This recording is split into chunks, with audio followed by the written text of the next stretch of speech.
Now, while I have plans to make a Star Wars room build, that doesn't mean it's just going to be in my garage. I have plans to expand that into my front yard. I want my perimeter fence to kind of look like the stone features in Batuu. And I want to add some otherworldly plants and flowers so that it kind of gives that overall appearance when you kind of come into my home.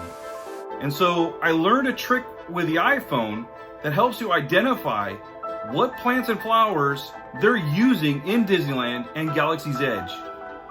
So let me show you how to find exactly what these plants are, and you can discover them for yourself on your next trip. If you've received your fill of hacking data panels, secret transmissions, translating Arabic, scanning encrypted cargo, and hacking droids, I got one more app for you to use. So if you open up your iPhone and take a picture of a plant or a flower, there will be an information button that you can click.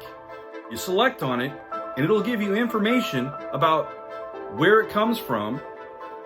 It'll even have a Wikipedia link that you can select that gives you all kinds of background so that you can make your room build or your outside garden look otherworldly. And a lot of the plants they're using are coming from other continents, which kind of gives that otherworldly feel because you don't see them every day when you're walking around town. Now, some of you might be thinking, I'm doing an empire build. I can't put plants or flowers in it.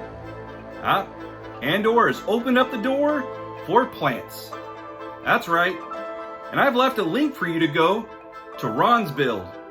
It's a spectacular room build. But you know what he's missing? Plants and flowers. So please go over to his page, watch his videos, and remember to comment that he needs some plants and flowers to round out that empire look. You're welcome, Ron. The information part has concluded, but I'm gonna just let the slideshow keep playing so you can see some of the flowers that I thought were kind of cool at Batuu.